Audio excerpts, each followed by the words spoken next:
Here we go then, a warning to IPTV users. Apparently, police are going to be paying home visits to warn pirate IPTV users and to come to your house and deliver a letter, a warning. You may even get an email. We're going to go over this. You may have seen it in the news. We're going to go through this article, and you may have seen it by other YouTubers. We're going to go through it. We've had a read through it. We've had a little think about it. We've asked some questions. And let's find out what's actually going on. And if you're at risk yourself, or if it's the usual technique to try and just scare people into not doing it. Okay, so before we do that, usual as always, if you can, do remember to hit that subscribe button if you are brand new here. If you're brand new here and a regular watcher, do try and watch till the end. Really helps the channel. And if you find it interesting, or you have your thoughts, which I really want to hear, drop me your thoughts, whether you think it's scaremongering, or if it's actually going to happen, or if you received a knock on the door, or if you received a letter. What are we talking about? Police pay home visits to warn pirate IPTV users. This is on Torrent Freak, but don't think, oh, you know Torrent Freak, a bit scaremongery, because I know a lot of users have that opinion of Torrent Freak, but it's all over the internet. You would have seen it all over Facebook, Twitter, everywhere. Police pay home visits. Police warn pirate IPTV users. It was on Joe. It was on Lad Bible. It's on Reddit. Police visit 1,000 homes in Crackdown. It's everywhere throughout the news if you search it on Google. Okay, it's all there, but we're going to read it from Torrent Freak. I actually like Torrent Freak because it's focused more around the streaming side of thing, rather than other media outlets focused more around the scaremongering and the police side of things, shall we say.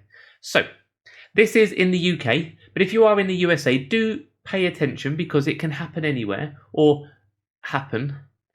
Antipiracy Group Fact is helping UK police to deliver warning messages to alleged pirate IPTV users. Instead of simply sending letters in the mail, some cease and desist notices will be delivered in person. A recent IPTV crackdown resulted in the identification of over 1,000 subscribers who will be asked to immediately stop any illegal activity or else. So, first thing up there was a raid. An IPTV service got shut down. There was a big crackdown, and obviously their information has been taken. This is something I covered months ago. For anybody who uses an IPTV, they have information on you. You will pay through them. You will pay them. They will have your details. Simple as that. IPTV has your details. They will have your information, and a lot of them will know what you're actually watching via your IP address. Obviously, paid services do the same. A paid service like Amazon Prime, Netflix, via your IP address will know what you are watching. It's the same way. That's how they know you're online. That's how it works. Simple? Okay. Offering pirate streaming services is a serious offence in the UK, where several vendors have received multi-year prison sentences in recent history. That's all for offering pirate streaming services. The headline's about users watching at home, but that bit there is about offering. Okay. How are they going to know who to visit, which 1,000 people? The first thing they will go on is people's IP address. So there's a high chance they're going to go and knock on IPVanish's door, NordVPN's door, IVCVPN's door, because that'll be the IP address a lot of people who use services online would use, because majority of people would use a VPN if they were using a IPTV service. Okay? These sentences haven't deterred others from following in their footsteps. Illegal access to paid sports and TV content remains readily available, with vendors and operators profiting from the unauthorized subscriptions. Last month, Antipiracy Group Fact announced that one of these IPTV operations had been disrupted. Worcester Trading Standards officers, helped by West Mercia Police, Fact and BT, seized a variety of equipment and identified a main target. So it says target. So they've raided him, they've taken his computer, then apparently they have all your users' information. Knocking on Pirate's Door. Sounds like a song, doesn't it? The alleged operator of the service now faces a criminal prosecution, which, as we've seen in other cases, may lead to a serious sentence. More surprising, perhaps, is the fact that subscribers are in the crosshairs too. This month, Fact and police will pay home visits to people who used illegal streaming services.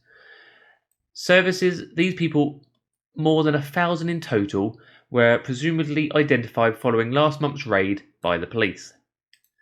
So what they are going to do, come knock on your door. Excuse me, sir. We believe you've been using IPTV service. Nope, sorry, no I haven't. Okay, please take this letter. Okay. This month, some of them will receive a knock on the door paired with an in-person warning. So it's a warning. Throughout the January, FACT and police are visiting homes across the UK, serving notices to individuals to cease illegal streaming activities with immediate effect and informing users of the associated risks, which include criminal prosecution. FACT writes in a press release. So FACT focus a lot on criminal prosecution, but majority would come down more likely to a civil prosecution as well for an end user. A seller's a bit different, but an end user you would think it would come under civil, but I'm no lawyer, folks, okay? So if you're using IPTV, we don't condone it here, we don't advertise it here. What you decide to do is your choice, and this is just my opinions on here. Do not take my advice for legality or anything like that. We're just going through the article and you're hearing my opinions on it. They would ask you, you're going to get a warning, and anybody who gets that warning are going to be a bit worried. Normally, how you see a lot of this works when they send out letters, they blanket send out letters, like Sky do, BT do, and even your internet service provider will email 50,000 people, and if you read it and it said, we detected you've been using a illegal streaming service, please stop now.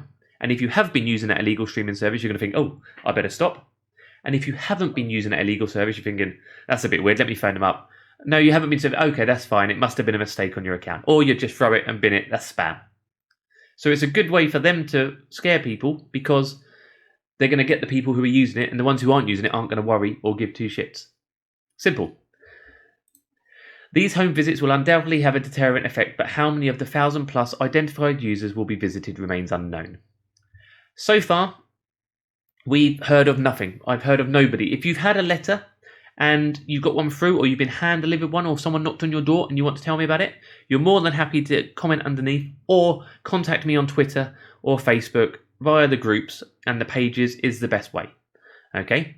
All of my socials are linked directly underneath, so if you ever wanted any advice or any tips, or if you're worried about anything, do message me. I can't always reply if it's something I don't know, or if it's about illegal IPTV or streaming apps, but message me if you have any concerns. The overall theme, here we go then, prison sentence for pirate viewers. The overall theme of the announcement is that consumers of pirated streams, can't even say it, the consumers of pirated streams are far from innocent, according to FACT. The unauthorized activity can lead to lengthy prison sentences. For a consumer, not sure. Here we go then. In 2021, two individuals, Paul Faulkner and Stephen Millington, I'm reading that there, I know that name, were sentenced to a total of 16 months in prison for watching unauthorized streams. FACT knows. That's a bit brave. For watching unauthorized streams. This is what FACT said. But these people, while it's certainly true that consuming, weird word, pirated streams is against the law, the cited conviction were not just for the watching part. These two, well, especially this one, Millington used to be the developer of a KODI add-on, Supremacy, and Faulkner operated a pirate IPTV service. So, no prosecutions planned, according to FACT as well. It's a deterrent, and obviously that's the starting point for you. Simple as the usual stuff. Personally, obviously you take anything into your own risk when it comes to your own data and your own information. These IPTV services will be taking their own risks as well by doing it. We will see how it goes, but obviously we will keep a listen out to those things. If you're ever worried about your information online, or ever worried about people having your information, because people think streaming isn't illegal, it's just downloading, which is. But when you stream, you technically download. Okay, due to the latest European laws, and it is part of English law as well, was that when you download, you download a temporary file. That temporary file is what you use your buffer for. So they class streaming as downloading here. I know the USA is a little bit different, but again, when it comes to your information, no matter what you're using, whether it's official or unofficial, using a VPN will protect your IP address. You will connect to anything, whether it's official or unofficial, via a VPN. So the IP address that anybody would have would be NordVPN's IP address in this instant. If you are interested in NordVPN, there is a link underneath. This specifically isn't a selling post for a VPN, so I'm not going to go too much into it, but we always have a partner on our video, and we are partnered with NordVPN. So do have a check out NordVPN if you are after a VPN directly underneath. That stops anybody know what you are doing online. I like to keep myself private on what I'm doing online, whether it's using Netflix, Prime, BBC, and there's obviously other things out there that people can use. And if you want to keep yourself private from the official people, you definitely want to keep yourself private from the unofficial people. Just my advice. Brilliant. I better get going. I've been rambling. I've been Doc Squiffy. This is the Doc Squiffy channel. Thank you all for watching, and I'll see you soon.